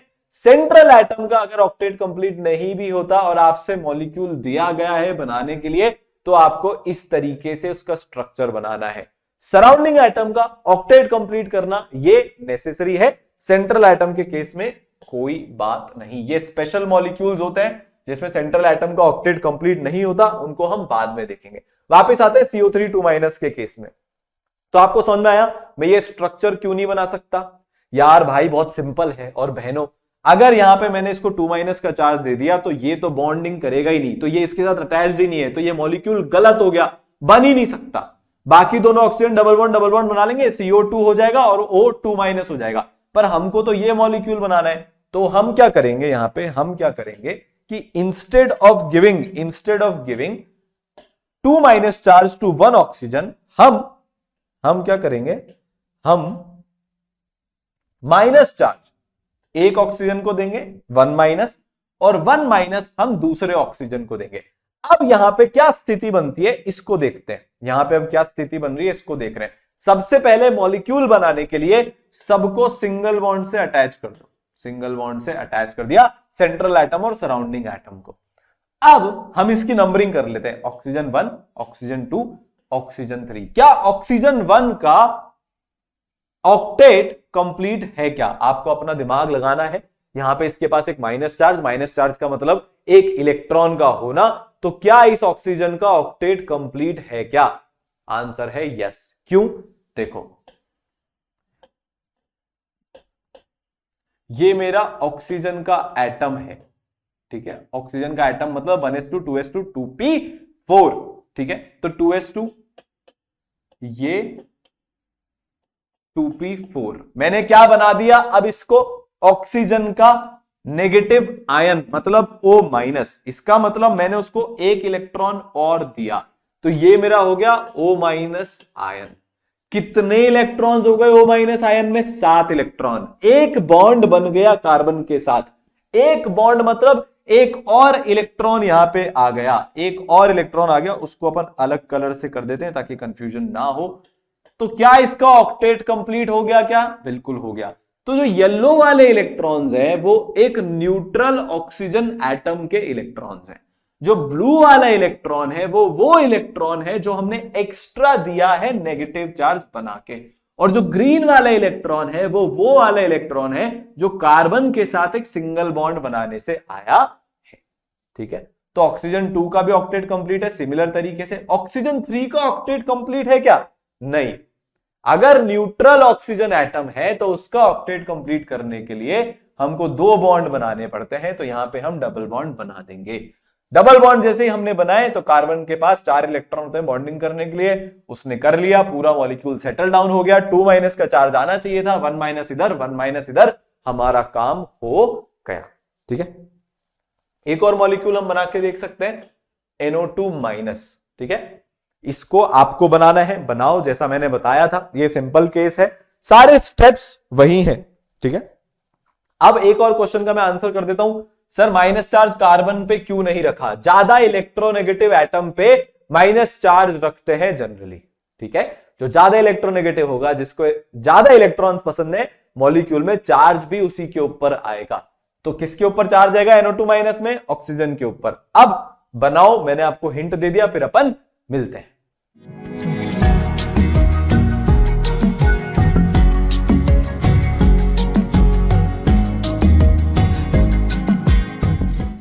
कैसे बनाएंगे भाई? सबसे पहले सेंट्रल एटम आइडेंटिफाई करेंगे which is nitrogen because it is less in number, तो मैंने यहां पे नाइट्रोजन को लिख दिया। फिर मैं उसके अराउंड हमारे जो सराउंडिंग एटम है उनको जमा दूंगा। कितने का माइनस चार्ज है? 1 का माइनस चार्ज है, तो एक ऑक्सीजन को माइनस चार्ज देंगे, माइनस चार्ज खत्म। अब सबको सिंगल बॉन्ड से जोड़ देंगे, जोड़ दिया। ऑक्सीजन माइनस का ऑक्टेट कंप्लीट हो गया क्या? एक और इलेक्ट्रॉन मिलने के बाद हो गया, तो ये तो डन है। नाइट्रोजन का ऑक्टेट कंप्लीट हुआ क्या? नहीं, उसके पास एक इलेक्ट्रॉन बचा है अभी और बॉन्ड बनाने के लिए। ऑक्सीजन इधर वाले का ऑक्टेट कंप्लीट हुआ क्या? नहीं। तो सराउंडिंग एटम का ऑक्टेट कंप्लीट हुआ क्या? नहीं। तो हम क्या करेंगे? एक और बॉन्ड बना देंगे, और जैसे ही हमने ये बॉन्ड बनाया तो यहां पे इसका ऑक्टेट भी कंप्लीट हो गया। तो NO2 माइनस का ये स्ट्रक्चर होता है। NO2 माइनस का क्या स्ट्रक्चर होता है? NO2 माइनस का ये स्ट्रक्चर होता है, ठीक है। क्लियर है? चले आगे, है ना। चलो नेक्स्ट कंसेप्ट पढ़ते हैं, जो है फॉर्मल चार्ज, ठीक है। ये एक हाइपोथेटिकल कॉन्सेप्ट है, रियलिटी में ऐसा कुछ नहीं होता, बट किसी मॉलिक्यूल को समझने के लिए कि यार अगर एक मॉलिक्यूल है तो उस पे किस पे पॉजिटिव, थोड़ा सा पॉजिटिव चार्ज की तरफ वो जा रहा है, किस पे थोड़े से इलेक्ट्रॉन ज्यादा शिफ्टेड हैं, कौन नेगेटिव है, एक मॉलिक्यूल के अंदर ही इसको समझने के लिए, जो हमारे को बाद में डायपोल मोमेंट वगैरह पढ़ते टाइम बहुत काम आएगा, ये फॉर्मल चार्ज काफी इंपॉर्टेंट हमारे लिए उसमें हो जाता है, ठीक है। तो पहले यार हम पूरी डेफिनेशन इसकी पढ़ेंगे, उसके बाद इसको समझने की कोशिश करेंगे। अगर कोई आपके पास पॉलीएटॉमिक आयन या मॉलिक्यूल है, तो जो नेट चार्ज, एक आयन, अगर एक आयन है तो पॉलीएटॉमिक आयन के केस में, पॉलीएटॉमिक आयन का मतलब क्या होता है, CO3 2-, मोनोएटॉमिक आयन का मतलब क्या होता है, O2-। पॉलीएटॉमिक मतलब एक से ज्यादा एटम, तो यहां पे हम पॉलीएटॉमिक आयंस की बात कर रहे हैं। नेट चार्ज जो पजेस किया है आयन ने एज अ होल, मतलब CO3 2- में पूरे मॉलिक्यूल के ऊपर चार्ज होता है रियलिटी में, ठीक है। पर हमारी अंडरस्टैंडिंग के लिए ये फीजिबल होता है कि हम हर एटम पे फीजिबल एक फॉर्मल चार्ज दे दें, जिससे हमको थोड़ा बहुत आइडिया लग जाए उस मॉलिक्यूल के बारे में, ठीक है। तो फॉर्मल चार्ज बेसिकली होता क्या है, इसकी डेफिनेशन क्या है। तो फॉर्मल चार्ज किसी भी एक एटम का पॉलीएटॉमिक मॉलिक्यूल या आयन में डिफाइन होता है as the difference between the number of valence electrons of that atom in an isolated or free state and the number of electrons assign to that atom in the Lewis structure. जैसे for example अगर मैं CO3 2- की ही बात करूं, तो free state में oxygen के पास कितने इलेक्ट्रॉन्स होते हैं, 6 इलेक्ट्रॉन्स होते हैं।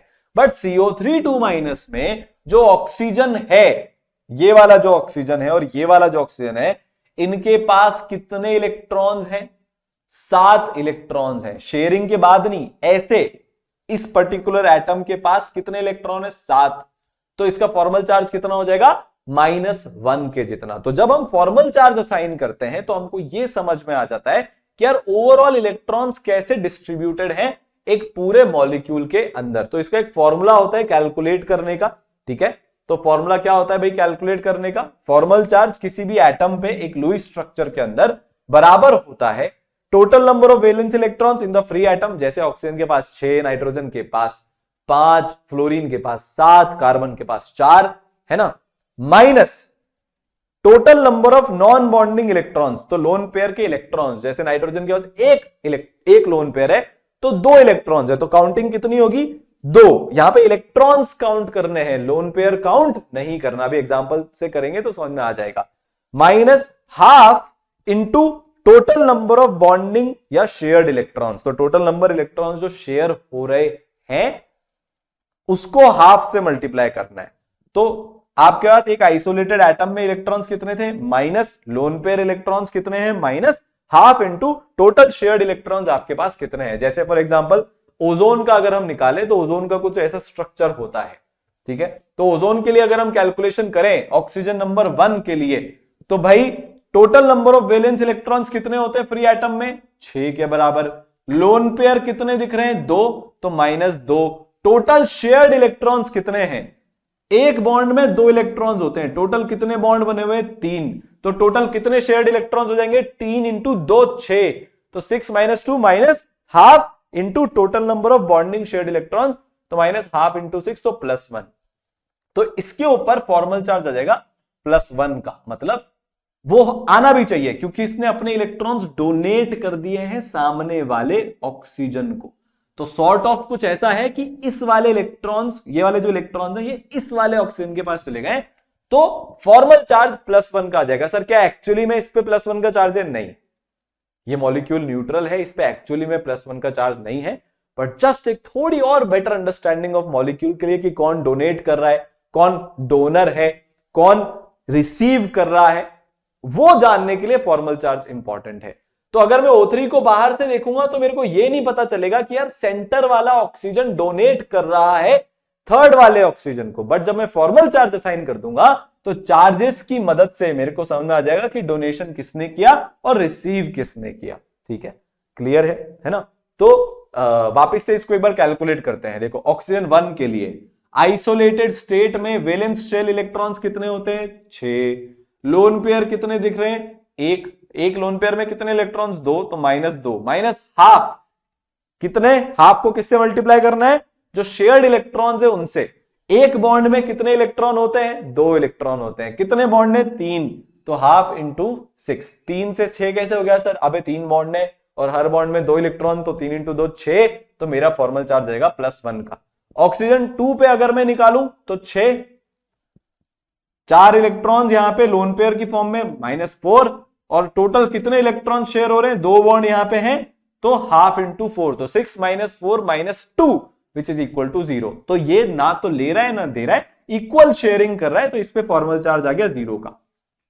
ऑक्सीजन नंबर 3 पे अगर हम देखें तो 6, बहुत बढ़िया, minus total number of non bonding electrons, तो नॉन बॉन्डिंग कितने दिख रहे हैं, 1 2 3। सर इस पे 3 लोन पेयर कैसे आ गए, अबे इसने 2 इलेक्ट्रॉन्स दिए ना, वो भी तो लोन पेयर की तरह से ही यहां पे पड़े हुए हैं, तो कितने आ गए, 3 लोन पेयर आ गए यहां पे। अब तो 6 माइनस एक बॉन्ड यहां पे बन रहा है, तो ये जो एक बॉन्ड यहां पे बन रहा है उसमें कितने इलेक्ट्रॉन होंगे, 2, तो टोटल मेरा कितना हो जाएगा, 6 minus half into 2 which is equal to -1। तो इस पे फॉर्मल चार्ज हो जाएगा -1 का। तो इसने इलेक्ट्रॉन डोनेट किए, इसने रिसीव किए, तो फॉर्मल चार्ज इस पे -1 और इस पे +1। ठीक है। सीओ का स्ट्रक्चर कैसा होता है, बड़ा अजीब सा स्ट्रक्चर होता है सीओ का, लोगों को जनरली समझ में नहीं आता। तो यहां पे ये स्ट्रक्चर कैसे बन रहा है आपको वो समझा देता हूं।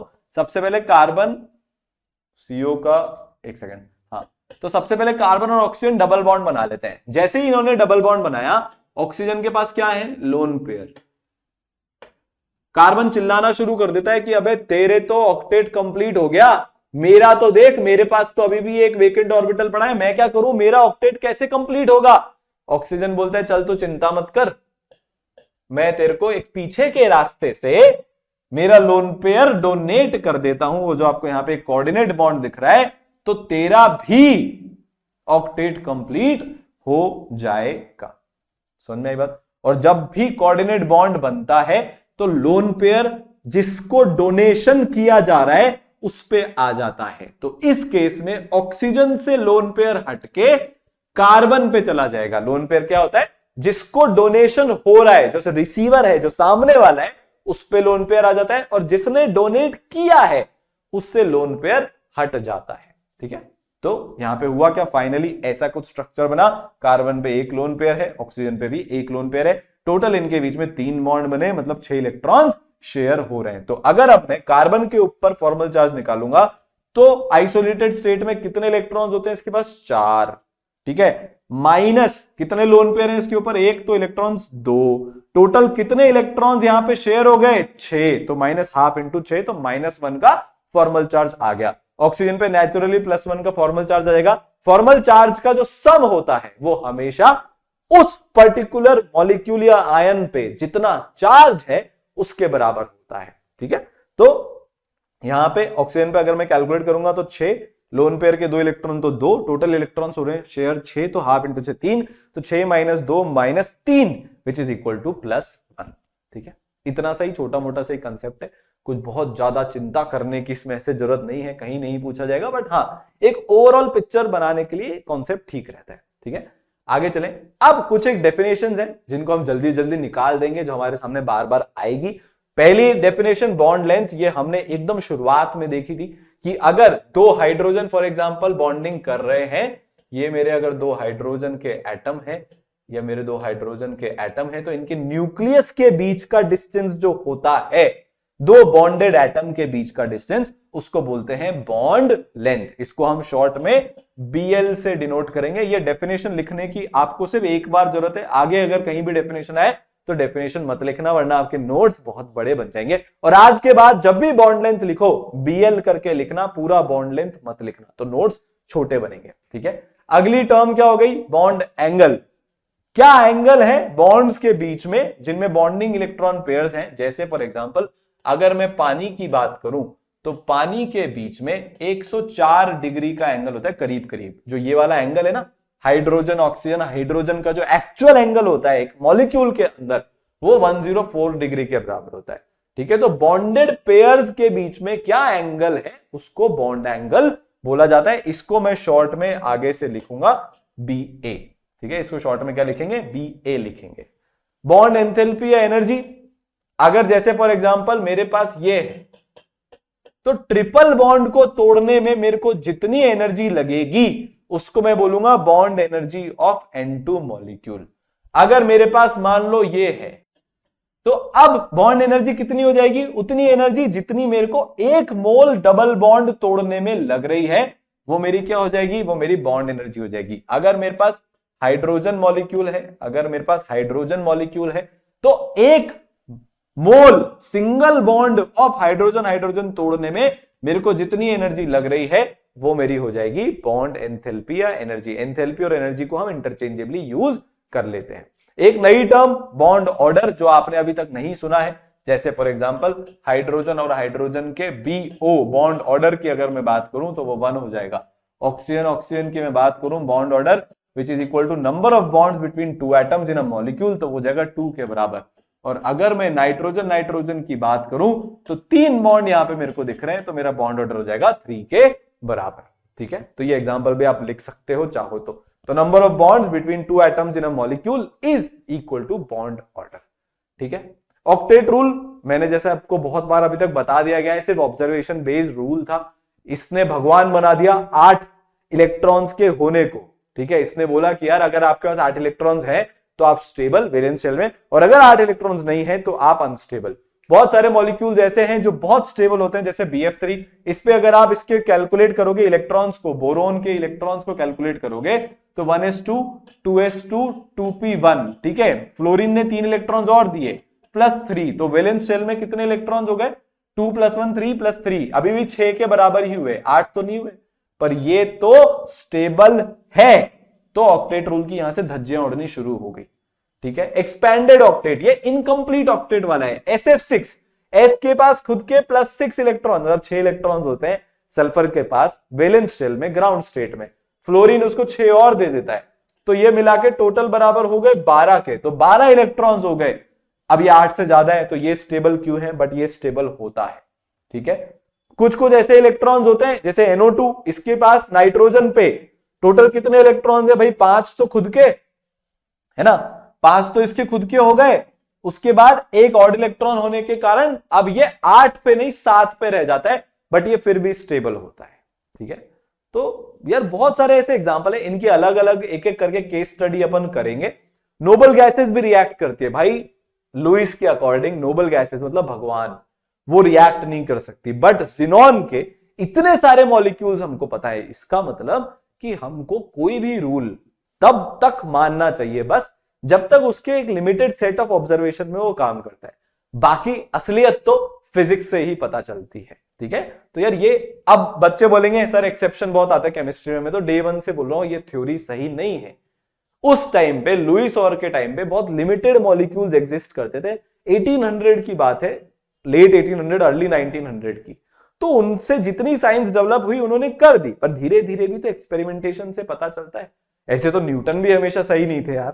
ठीक है ना, तो अब हमको ये सारी चीजें समझने के लिए एक नई थ्योरी पढ़नी पड़ेगी, मॉलिक्यूल्स के शेप बताने के लिए एक नई थ्योरी पढ़नी पड़ेगी। हम यहां पे सेंट्रल एटम आइडेंटिफाई कर लेंगे, किसके बीच में कितने बॉन्ड है वो बता देंगे, बट इसका शेप क्या होगा वो हम नहीं बता पाएंगे। तो लुइस थ्योरी फेल हो गई and finally we have to, क्या हमको पढ़ना पड़ेगा? यहां पे हमको VBT पढ़ना पड़ेगा, वैलेंस बॉन्ड थ्योरी। ठीक है, जो वेव मैकेनिकल मॉडल, याद है वो श्रोडिंगर वगैरह और वो सब, वो क्वांटम नंबर वगैरह जो हमने कभी ना कभी किसी जमाने में देखा होगा, उस पे बेस्ड एक थ्योरी है वैलेंस बैंड थ्योरी। ठीक है, जिसको हम पढ़ेंगे और अपनी अंडरस्टैंडिंग ऑफ केमिकल बॉन्डिंग को और इंप्रूव करेंगे। ठीक है, तो मिलते हैं अगले लेक्चर में VBT के साथ। All the best.